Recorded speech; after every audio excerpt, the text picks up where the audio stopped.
The National Rally for Peace of Iglesia ni Cristo is not a political assembly but a call for peace between President Ferdinand Marcos Jr. and Vice President Sara Duterte, according to some members of the religious group. For INC member Nalin Chavez, the peace rally at the Quirino Grandstand in Manila is meant to express the goal of attaining peace within the government. She also believes the event is not a political rally, adding that the assembly does not stand for specific politicians but for unity in the country. Another INC member, Lourdes Manzano, echoes this sentiment, saying they're not supporting any politician in the event. Darwin Aaron Tubalya of Cavite says the same about the INC rally and its goal of unity. In a statement on Monday, January 13, Executive Secretary Lucas Bersamin says he hoped the peace rally will help clarify issues faced by the country and contribute to true unity. For Bersamin, listening to all perspectives will help the public better understand issues.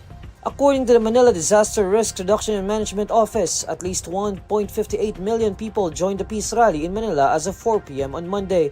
Among those in attendance at the Quirino Grandstand are Senators Robin Padilla, Bato de la Rosa, Francis Tolentino, and Bongo. INC-led rallies of the same cause are conducted simultaneously in different cities across the country, including Iloilo City and Bacolod City, among others.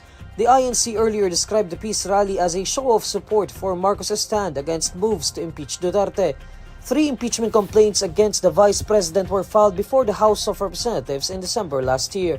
The impeachment complaints are in connection with Duterte's alleged confidential fund misuse and her threat against Marcos and his family members, among other issues cited.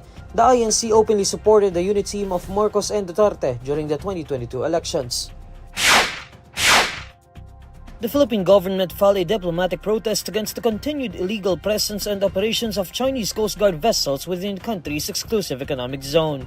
In a statement on Monday, January 13, the National Maritime Council expresses the Philippines' objection to the continued illegal presence and activities of Chinese maritime forces and militia around the waters of Scarborough Shoal or Bajo de Masinloc and off the coastlines of Zambales Province.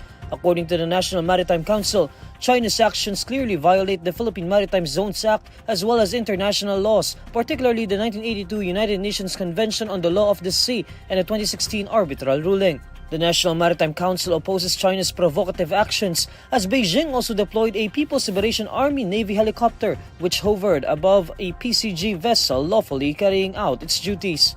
The agency then argues that the Philippines has long-standing sovereignty over Bajo de Masinloc and its territorial sea. China's biggest Coast Guard vessel, known as the Monster, returned to the West Philippine Sea over the weekend, according to the Philippine Coast Guard. The PCG said on Sunday, January 12, that the BRP Teresa Magbanua continued to issue radio challenges to China Coast Guard 5901 and kept the Monster ship at a distance of 95 nautical miles off the coast of Zambales. Beijing's continued aggression in Philippine waters is based on its sweeping claims over most of the South China Sea, including the West Philippine Sea. However, China's assertions have long been dismissed by an international tribunal ruling.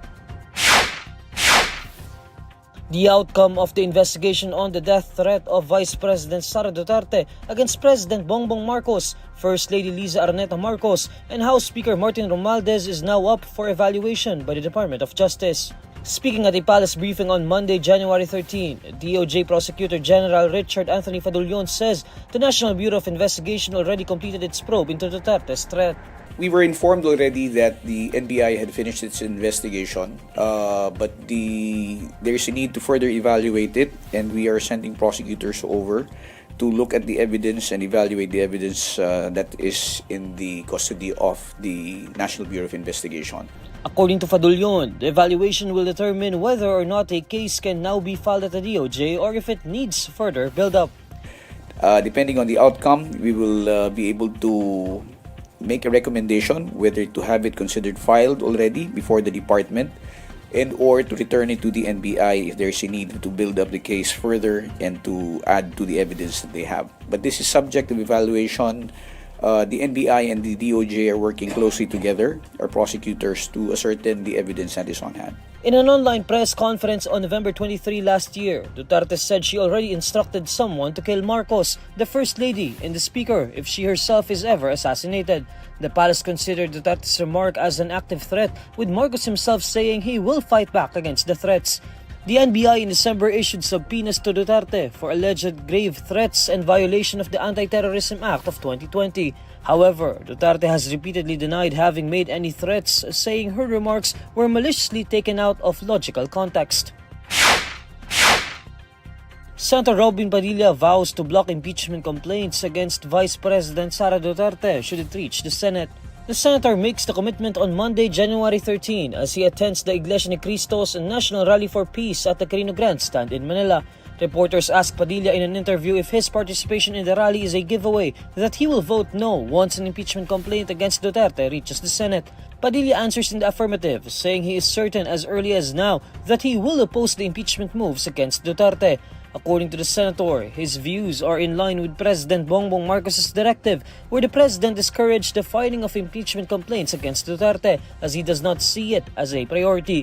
Padilla echoes the president's statement, emphasizing the impeachment moves against Duterte will not help the country. Hindi po nagbabago ang aking suporta sa Pangulo at sa pangalawang Pangulo dahil bilang ako po ay unity team. Katulad po ng sinabi ng Pangulo, hindi po ito makatutulong sa ating bayan sa ngayon. Napakaliwanag po ng sinabi niya na ito daw po ay isang bagyo lamang sa tipat. Ito po ay parang maaantala lang po ang kaunlaran natin dito sa impeachment. Duterte faces 3 impeachment complaints before the House of Representatives over the alleged misuse of funds of the Office of the Vice President and the Department of Education. One of the impeachment complaints also cites Duterte's threat against Marcos when she bared in November last year that she ordered someone to kill the president, First Lady Liza Araneta Marcos, and House Speaker Martin Romualdez should she herself be assassinated. Power distributor Meralco announces lower electricity rates for January after 2 consecutive months of increases. According to Meralco, power rates will go down by almost 22 centavos per kilowatt hour. This brings the overall electricity rate to 11 pesos and 74 centavos in January from 11 pesos and 96 centavos per kilowatt hour in December. This means that a typical household consuming 200 kilowatt hours would see a reduction of 44 pesos in their power bill this month. The decrease in electricity rates is attributed to cheaper generation costs, which usually accounts for at least half of power bills. The generation charge covers the cost of power purchased from independent power producers, the wholesale electricity spot market, and power supply agreements. Despite cheaper electricity rates, Meralco Vice President and Corporate Communications Head Joe Zaldariaga advises Meralco consumers to continue practicing energy efficiency as the dry season approaches.